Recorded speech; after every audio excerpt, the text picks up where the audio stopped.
इटानगरावहाय ना नांदर लायनो थांदों लोगोफोर हाजो ओरैबायदि हाजोआबो दै बोरैबा गोलैलांबाथाय गैले आरोना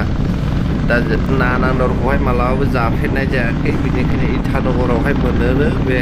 अरुणाचलनि इटानगर सिटियावहाय ना नांदर लायनो फैगासिनो दङ जों नोंसोरो नायलांब्लानो जाबाय ना नांदरखौहाय आं नोंसोरनो ना नांदरखौ दिन्थिलांनायसै बिराद गिदिर गिदिर मोनो जाहैदों मा ना दं बेखौबो नोंसोर नुनो मोनगोन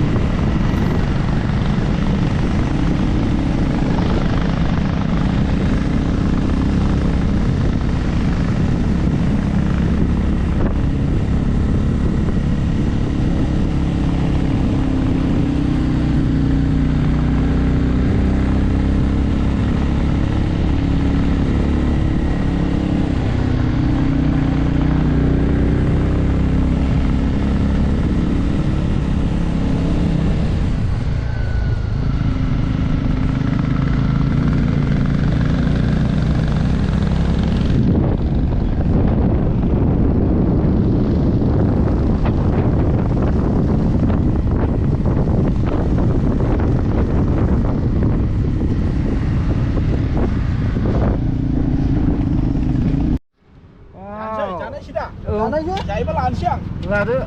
nàng đồn này á này nàng đồn này video kalam kaprai pakirnya gelis बेसेबांबा गोलाव नै ना नांदरा नायदो लोगोफोर फार्स्ट टाइम जाहैनोसै अरुणाचलावसो मोनफैबाय नै बिराद गिदिर बियो 7 केजि जागोन 7-8 केजि जागोन बियो नै 7-8 केजिसो जागोन 7-8 केजिसो जागोन बियो अरुणाचल प्रदेश स्टेटआव मोनो बेखौ औ बेखौबो साफाय मालिकआबो साफायनांगोन ना बेलेग सानगोन नायना लादो नै नांदर नाया फार्स्ट टाइम आं माब्लाबाबो मोनजाफेराखै मथागो देखायदो आटासो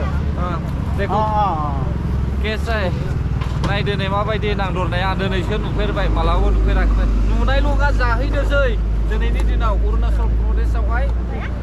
फाइनालि मोनफैबाय रायजोफोर फार्स्ट टाइम जाहैगोन केजि कितना ये 500-700नो केजि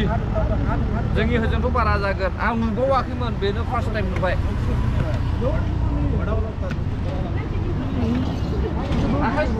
मय थांखोथाय मोथो लानायालाय ओइ नै लाहैबाय नै औ मासे बेखौबो थिखांगोनसो बियो हाजोनि ना बियो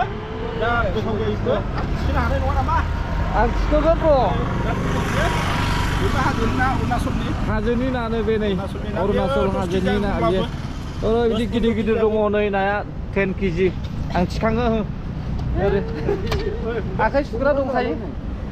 आखाइ सुखानानैसो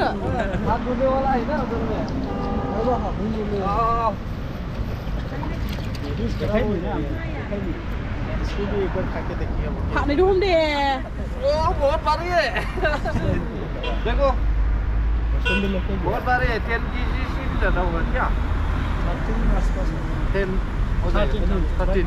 13 केजी हो जाएगा बोला बहुत बारी है ये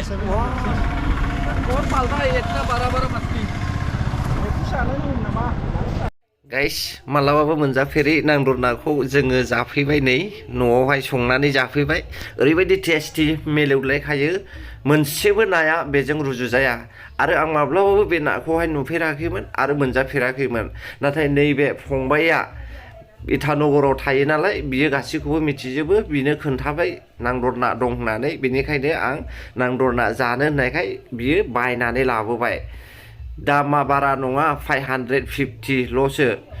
बेनिखायनो बे नांदर नाखौहाय जों बायनानै लाबोनानै जाफैबाय आरो आं माब्लाबाबो बावनाय नङा बे फंबायनि न'खरखौहाय नांदर ना जाहोनायनि थाखाय नैबे निउ इयार 2023 मायथाइया आंनि थाखाय जोबोद लाखि होननानै आं सानो आरो नुफेरै जायगाखौबो फंबायनि गेजेरजोंनो नुनो मोनबाय आरो आं माब्लाबाबो बिथांनि न'खरखौ बावनाय नंलिया गाइस फाइनालि जोङो गहपुरनिफ्राय अदालगुरियावहाय थांनो फैबावबाय दायो जोङो अदालगुरियाव थांगोन नोंथांमोननो अदालगुरिखौबो दिन्थिलांनाय जासिगोन नोंसोरो नायलांबाय थादो गामिनिफ्राय जोबथा गफुर बाजार मोनफैबाय बे गफुर बाजारनि मारुति मेडिकेलाव जों गन्थंनि मुलि लानानै थाङासै माखासे गन्थंनि मुलि मोनो होनना बुंदों जोबोद मोजांनो बेखौहाय लानो फैबाय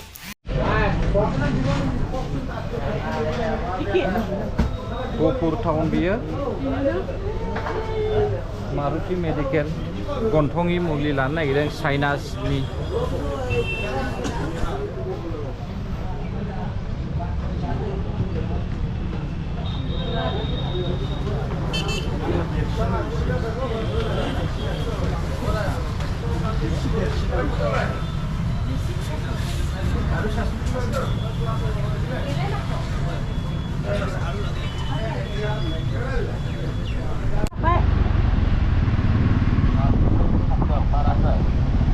बाराखै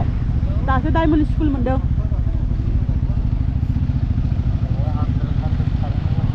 हा माने दायो ट्राफिकआव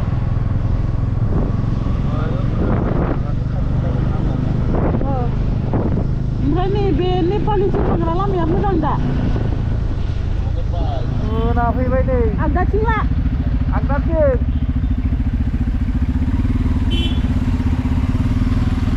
उदालगुरि बाजारा एसे जायो बाजारा बैयावसो जायो ओरैसो आखिजोंसो कलमायाव हाबसिगोन नै टाउनाव दायो नायदो उदालगुरि टाउना खोन्थाना होलां ब्रा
उदालगुरि टाउना बिराद गिदिर जाबाय नायदो रायजोफोर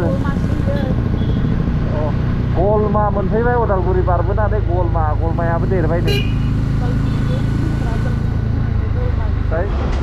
लाजाखाले नै बाहेरायाव थानानैसो जादों मम' जानाया उदालगुरियावहाय गफुरनिफ्राय फैयै खयथा जाफैखोलै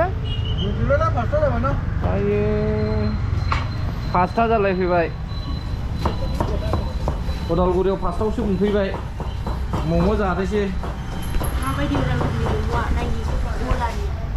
नुखाखैमोन दा उदालगुरिखौ नोङो फार्स्ट टाइम सिगांबो फैबाय आं नोंसिनाव सिगांबो नुदोंसो जानानै थांखांखाबाय थांनाय बोसोराव ओंखायनो फैबावदों बियो औ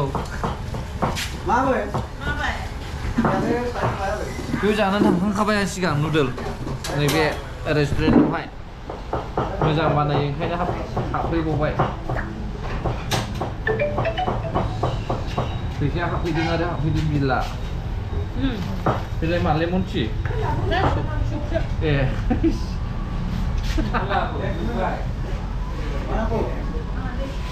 लेमन टि साननाय उदा लेमन टि साननाय उदा Soya más sos. नांगौमोनलै खौहाय दा गाननो नालाय खामफा फिसा औ Tolong dia. नै दानो जिरायनायसै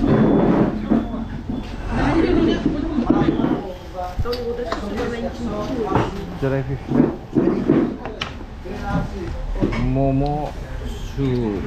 दै दंखायोना सोना दै दंखायो दा